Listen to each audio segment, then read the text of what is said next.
There was once a boy who could not speak. His name was Ayaan. He was 10 years old. He had soft brown eyes and a quiet smile, but no one at school ever heard his voice. When Ayaan was 3, he became very sick. After that illness, he stopped talking. The doctors were not sure why. His parents waited for his words to come back. They waited for years, but the words never returned. At school, the other children did not understand him. Some thought he was strange. Some thought he was shy. A few were kind, but most simply ignored him. When the teacher asked questions, Ayaan stayed silent. When the class laughed, he smiled quietly. When children played loudly in the yard, he stood near the wall and watched. But inside him, there was a world full of thoughts. He wanted to say, "I like the blue sky today." He wanted to say, "That joke is funny." He wanted to say, "Please let me play too." The words lived inside his heart, but they never reached his lips. At home, his mother understood him the best. She could read his eyes. When he was hungry, she knew. When he was sad, she felt it. At night, she would sit beside him and stroke his hair. "You don't need words for me," she would whisper. "I hear you." But Ayaan still wished he could speak. He dreamed about it. In his dreams, he talked and laughed like other children. In his dreams, his voice was strong and clear.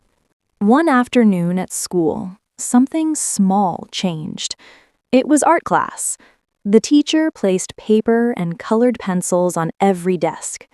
"Today," she said gently, "draw how you feel." The classroom became quiet. Children began drawing houses, flowers, and smiling faces. Ayaan picked up a pencil. He did not draw a house. He did not draw a flower. He drew a small boy standing inside a glass box. Outside the box, people were talking and laughing.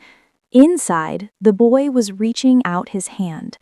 Around the glass box, he drew many tiny words floating in the air. The words were close, but they could not enter. When he finished, he looked at the picture for a long time. It was the first time he had shown anyone how he felt. The teacher walked around the room, smiling at the drawings.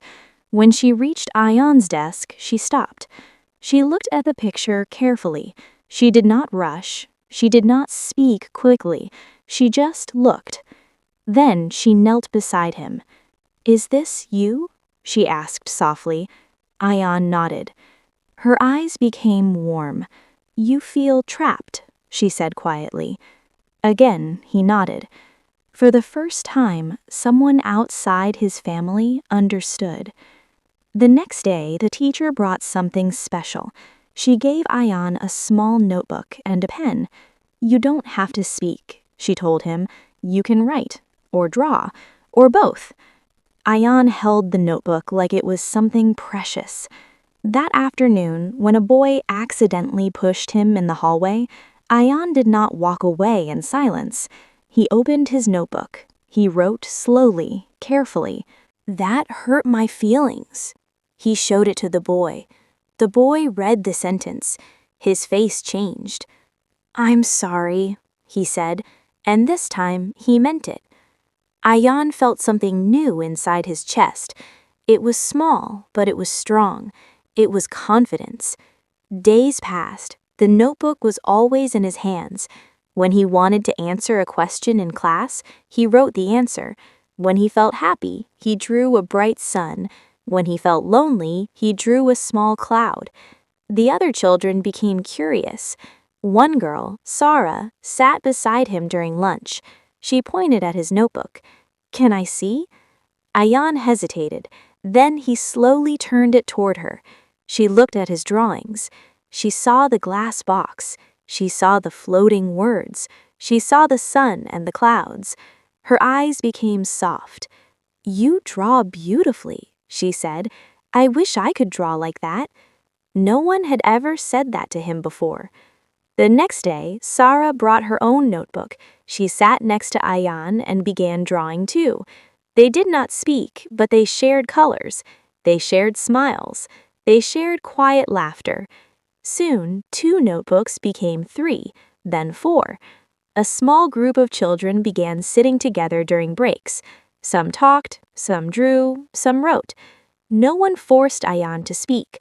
No one laughed at his silence. They listened in a different way. One afternoon, the teacher made an announcement. Next month, we will have a school exhibition. You can show your talents. It can be music, art, writing, anything. The classroom buzzed with excitement. Ayaan felt nervous. That night, he sat at his desk at home. He opened his notebook and looked at the first drawing of the boy in the glass box. He stared at it for a long time. Then he turned the page. He began drawing again. This time, the boy was still inside the glass box, but there was a small crack in the glass. On the next page, the crack became bigger. On the next page, light entered the box. On the final page, the glass was gone. The boy was standing outside holding a notebook. The floating words were no longer in the air. They were written on paper. Ayaan smiled. He decided what he would show at the exhibition.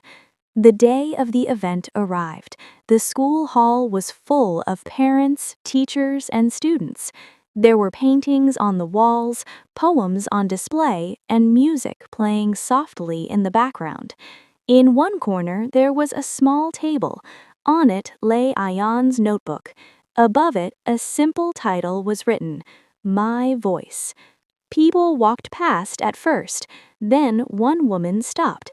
She began turning the pages slowly. Others joined her. They saw the glass box. They saw the floating words. They saw the cracks. They saw the light. The hall became quiet around that small table. Ayaan stood a few steps away holding his mother's hand. His heart was beating fast. He watched as strangers understood his story without hearing a single word. Some parents wiped their eyes. Some children stood very still. His teacher looked at him from across the room. She placed her hand over her heart. In that moment, Ayaan realized something important. A voice is not only sound. A voice can be color. A voice can be lines on paper. A voice can be courage. He felt taller that day, not because he could speak, but because he no longer felt invisible. When the exhibition ended, Sarah ran toward him. Your story was my favorite, she said. It made me feel something here. She touched her chest. Ayaan opened his notebook one more time. He wrote carefully, Thank you for listening. She read it and smiled. Always. That night, as he lay in bed, his mother sat beside him again. You were very brave today, she said softly. Ayaan looked at her. He wanted to say so many things. Instead, he reached for his notebook. But then he paused. Slowly, quietly, he opened his mouth. A small sound came out. It was not clear. It was not strong, but it was real. His mother froze. Ayaan tried again. Tears filled her eyes.